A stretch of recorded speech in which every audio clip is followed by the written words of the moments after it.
Hi, I'm Cindy Abbott for Behind the Camera, and I am with Justin Martell, and he is the producer of an independent film that is being made, and we're in the Ukrainian Center, which is someplace I've never been to, and it is a very cool building, but you found it. Tell me a little bit about the movie that you're shooting here. So the movie that we're shooting here in Buffalo is called Let It Lie. It's a supernatural thriller. It'll be available on the Shudder streaming service, which is a dedicated horror streaming service in October. You know, it's so different. I mean, I'm thinking about when I did these interviews 10 years ago, the way the film industry has developed, and the fact that this is your third trip to Buffalo. So obviously you're doing something right because you're still making movies. But how have you seen the evolution in films? I mean, in terms of just, talking about distribution, yeah, a lot of things have shifted to creating original content for a lot of the streaming services that have popped up, and especially now in the sort of as we're coming into what I hope is the post-COVID era, but it seems to be one thing that has stuck, and that's people being able to enjoy new content from their homes. Well, this would have been your fourth movie in Buffalo yes. had you been able to go forward before at COVID. You heard about that. Yeah, I heard that you had started a film and then COVID hit. Yeah, well, exactly. I mean, I was here in February of 2020 scouting. That was a horror movie that was going to be set in a shopping mall. Okay. And we were really looking forward to that. Maybe one day it will come back, but it's on the back burner right now. But yeah, I mean, and I think everybody experienced that. I mean, there's a whole ton of filmmakers who I think were in the process of, at various stages of prep, that ultimately got shut down. How does somebody born in Connecticut, went to college, and I'm thinking maybe studied film at Franklin Pierce College in New Hampshire, get from that background to Buffalo, New York, making independent films, and this is the third one here, but you have a sort of a lexicon of ones that you have done. I don't know exactly how many, but there's more than three. There's certainly more than three. I mean, honestly, I don't really have an explanation for it other than sort of going through life as an amoeba and just sort of reacting as things happen around me. And that's sort But of what made you want to put it on the screen?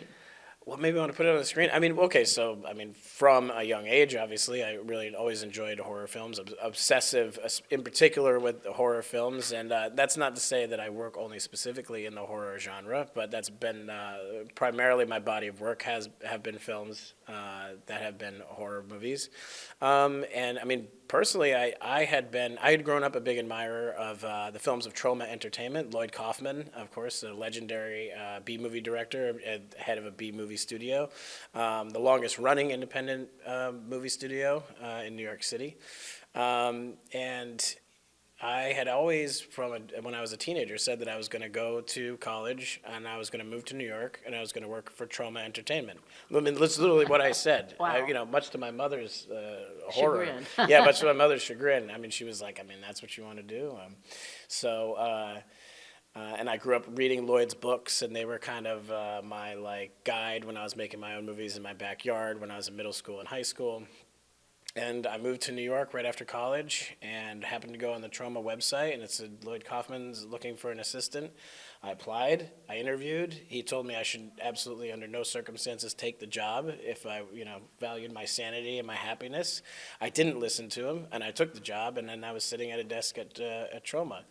And I think that led basically to 2012, which it was my second feature film, but certainly the biggest one I had done up until that time, and that was a movie called Return to Newcomb High, which we shot entirely in and around, mostly around Niagara Falls, right. At the Niagara Arts and Cultural Center, because we needed a high school setting, and the Niagara Arts and Cultural Center being a former high school turned art center, and mostly did that there, and happy to say that was able to continue working thereafter, and I think it's about 6, 7, or 8 features later, here we are doing Let It Lie and back in Buffalo. Well, there's tremendous opportunity. You've talked about the platform that's available to young filmmakers out there because there's an appetite for product that, you need to keep feeding the beast. But also the fact that you can do these more affordably. Technology has allowed that. I just wondered, why Buffalo? what was it about Buffalo? Because you keep coming back, and we're glad you do. No, I mean, Buffalo is really a great place to shoot movies.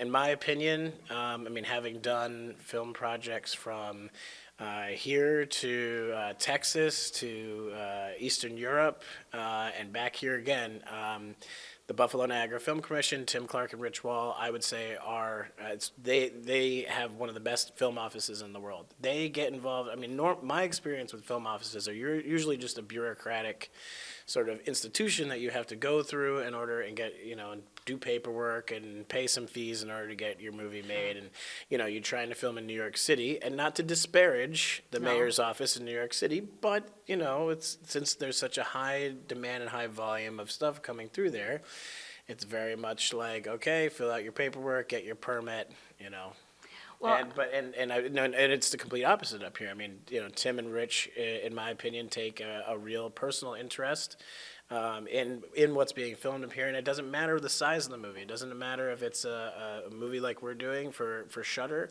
or it's a big Hollywood movie, A Quiet Place 2, or Guillermo del Toro coming through. They're going to pay the same level of attention, and they also get involved with, like, you can be driving down the road and you see some interesting building, and you're in the car with Tim Clark, and you say, That building looks interesting. I'd like to potentially, film there. And Tim Clark would go, oh, that's good. I know the guy who has the keys to that building. Yeah, call him up. And well, but which brings me, we're in the Ukrainian Center. How did you find this building? Well, the Ukrainian Center, I must confess, if you want to know the true story, it's just basically that we had a scene that's, it's a little bit of action in a police station, with some police officers firing on each other. And, I would just say, sort of the, right now at this period of time, that would, I think, be a little bit sensitive to either at a real police station or at any sort of municipal or city building. So we needed to find something that we could dress to be, to look like. And it does have that feel. I had never been in this building before, but it has all these nooks and crannies that are fascinating, that give me an insight into a city that I've lived in for a long time. So, I'm ashamed that you discovered it rather than me. Yeah, it's great. And I will actually say it was Matt Cappuccino, who's actually from Lockport, who's our local sort of on-the-ground producer here, and he'd actually shot here before, and he made the suggestion that we come in here. I'm sure that you get lots of people that want to help you, when you come into a community like this. And there's so many young people that are looking to do what you've done, be producers, be involved in some way with the industry. What advice do you give? Because I'm sure it wasn't easy. It sounds that way when you talk about the Lloyd Kaufman, getting to be his assistant. But I'm sure that there's more to it, and there are a lot of times when you think, what am I doing? Yes, there have been a lot of times I've thought, what am I doing this for? But, in terms of, there's a couple of things I want to say about that. Yes, I've always found, like, the community here in Buffalo and in Niagara Falls and surrounding area to be very supportive of film and just genuinely interested in being a part of it, whether they're location owners or whether it's people who want to do small roles or come in extras, or even down to, like, local ambulance operators coming and having an ambulance in the back of the scene. And then one of the things I'm happy that we've been able to do with this particular movie is, most of it we've shot in and around Buff State. And we were able to make this immersive in a sense that we have about 6 or 7 film students that we have on this working almost every day. And I must say, they're some of the best members of the crew that we have. There's totally. Well, they're passionate about it. Exactly. As you are about what you do. Yep.